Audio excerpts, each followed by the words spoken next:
Bonjour, aujourd'hui je vais faire un rappel sur un cours que vous avez déjà vu aux premières années collégiennes, les nombres relatifs, الأعداد النسبية. غادي نتعرفوا في هذه الحصة على اشنا هما الأعداد النسبية. On va voir la définition تعريف الأعداد النسبية, l'addition الجمع, la soustraction الفرق, la multiplication الجذر et la division القسمة. Tout d'abord, qu'est-ce qu'un nombre relatif? شنو هو العدد النسبي؟ التعريف ديالو. Un nombre relatif est un nombre positif ou négatif. Il peut être précédé d'un signe plus ou moins. إذا العدد النسبي يمكن يكون موجب ولا سالب، وكيكون مسبوق بعلامة زائد أو ناقص. غادي نعطيكم مثال ديال الأعداد نسبية.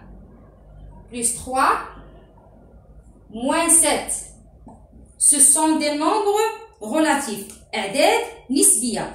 Plus 3, un nombre relatif positif هو عدد نسبي موجب لأنه مسبوق بعلامة زائد، وتيمكن لي نكتبو مباشرة 3. تيمكن لي في العدد الموجب نحيد زائد. Moins 7 c'est un nombre relatif négatif. هو عدد نسبي سالب، ولكن ما يمكنش نحيد في الأعداد النسبية السالبة، ما يمكنش نحيد علامة ناقص.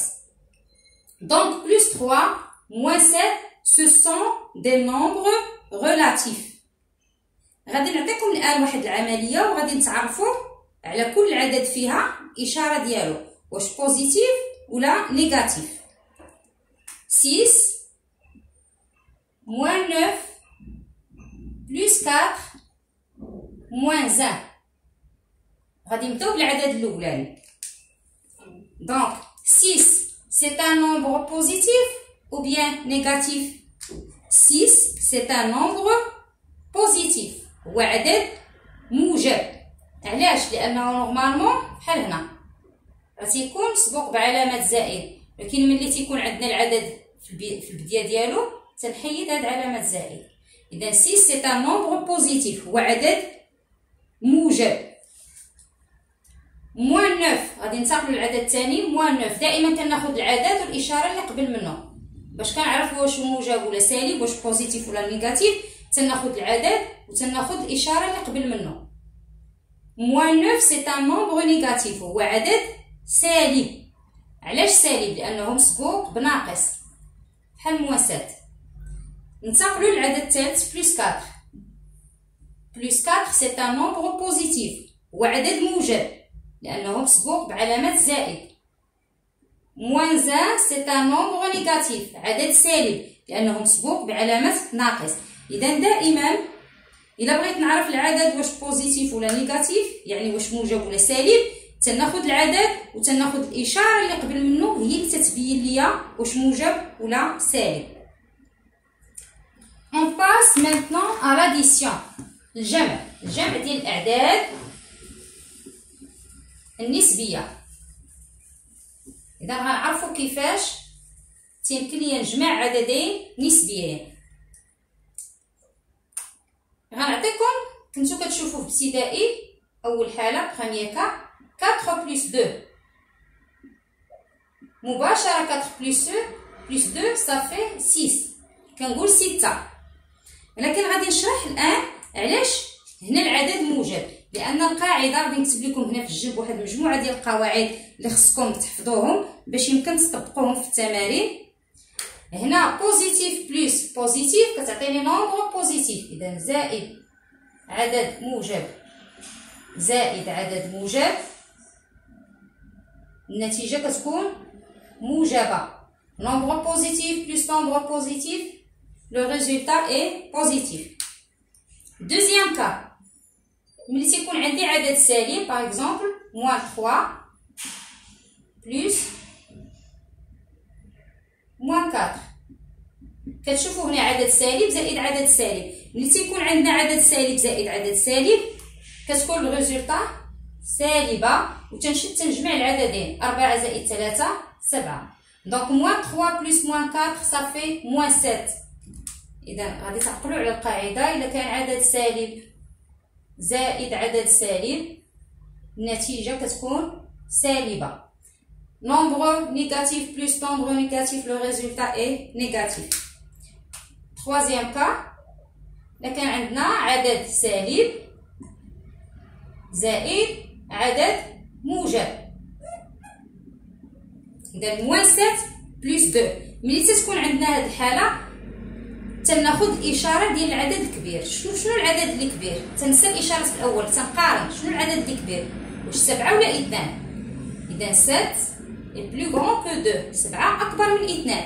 إذا النتيجة هنا غادي تكون سالبة، لأن 7 هو الكبير تناخد الإشارة ديالو، إذا النتيجة سالبة. من بعد غادي نشوف العدد اللي غادي يجي هنا هو الفرق ديال هاد العددين، 7 ناقص 2. دونك 7 moins 2 ça fait 5.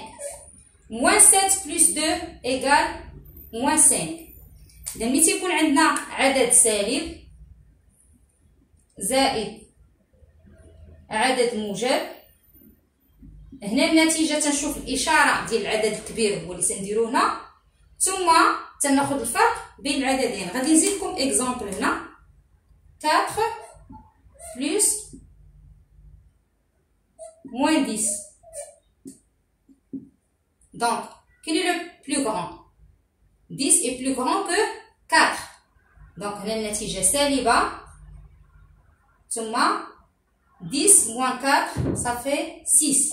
Donc 4 plus moins 10 égale moins 6. نعطيكم في هاد الحالة نيت troisième cas exemple واحد آخر. Donc 8 moins 2 plus 8.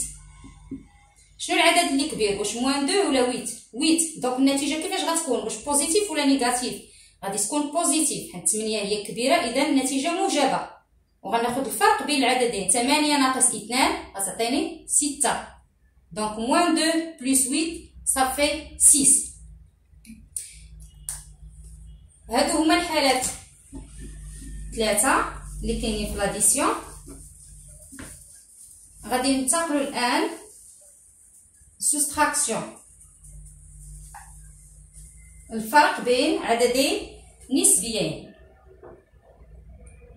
غادي نشوفوا الحالة الأولى كنتو شفتوها ابتدائي. باغ اكزومبل 6 moins 3. 6 ناقص 3، إذا مباشرة كنتو كتكتبوا 3. دائما العدد إلا كان هنايا الأولاني كبير، عدد كبير ناقص عدد صغير، إذا سيكون العدد هنا موجب، وتناخد الفرق بين العددين. 6 ناقص 3 تساوي 3. هاد الحالة غير شرحتها لكم، ولكن كنتو كتخدموها مباشرة في ابتدائي. دوزيام كا، الدوزيام كا اللي تيكون عندي عدد صغير باغ اكزومبل 3 موان 5. في ابتدائي كنتو كتقولوا هاد العملية ميمكنش نخرجوها، لكن الآن غادي نوريكم كيفاش الطريقة باش غادي تخرجوها. إذا دائما ملي تيكون عندي هنا عدد صغير ناقص عدد كبير تتكون إشارة سالبة، وتناخد الفرق بين العددين. 5 موان 3، 5 ناقص 3 هي 2. دونك 3 موان 5 إيكال موان 2.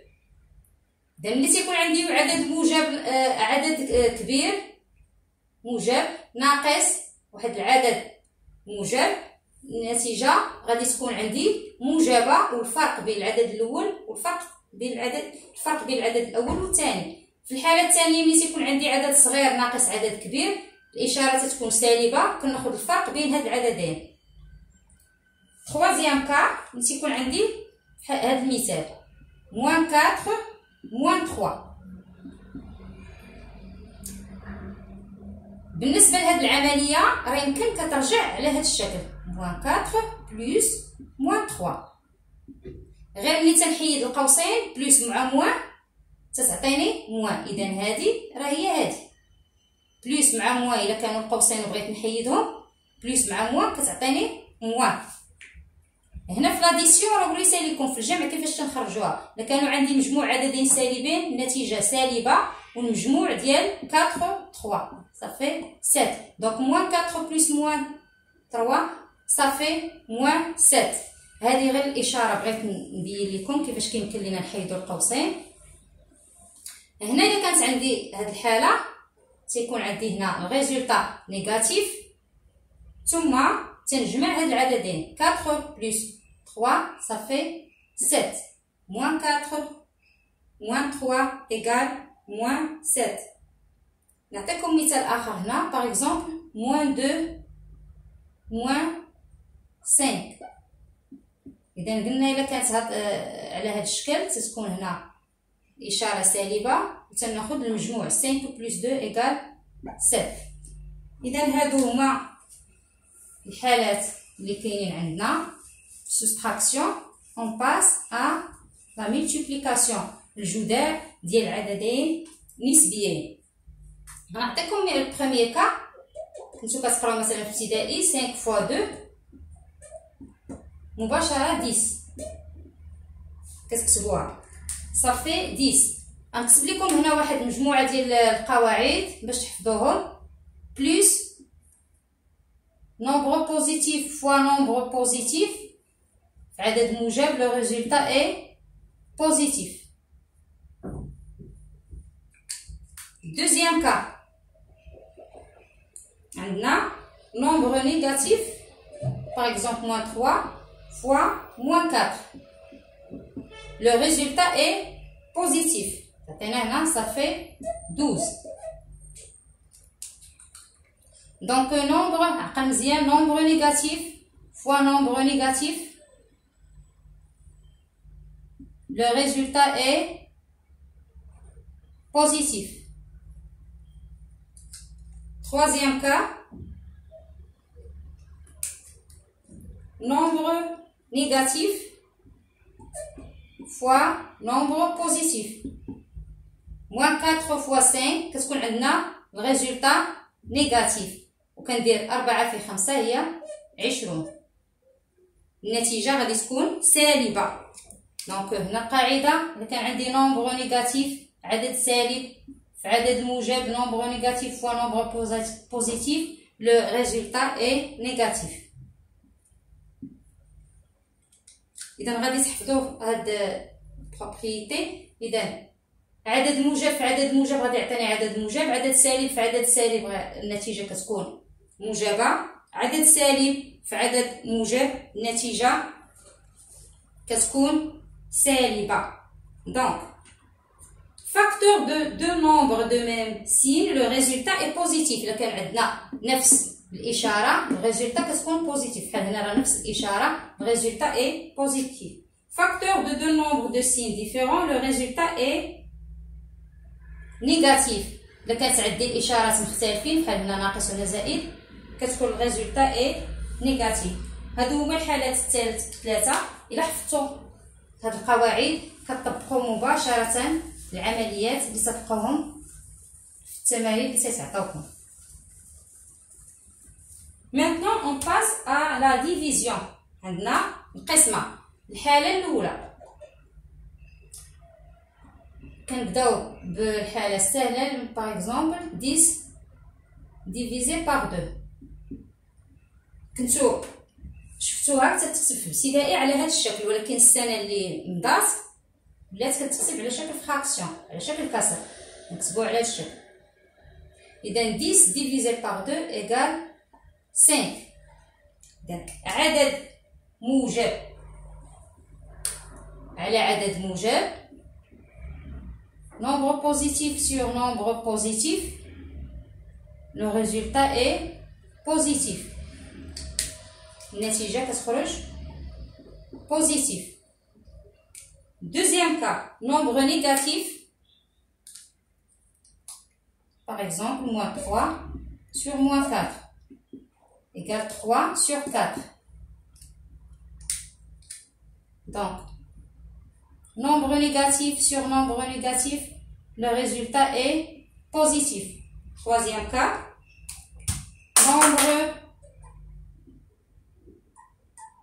négatif sur nombre positif. Le résultat كتبقى دائما négatif. Donc, nombre négatif sur nombre positif, le résultat est négatif. بالنسبة لهاد الحالة الثالثة كيمكن كتشوفوا العدد على هاد الشكل، كيمكن ندير هنا ناقص قبالة الخط ديال الكسر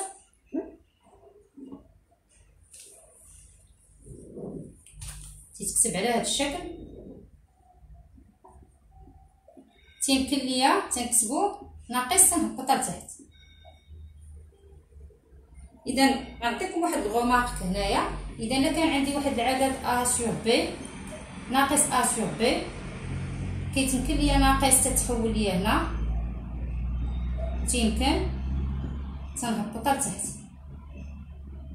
اذا الكتابات بثلاثه صحاح.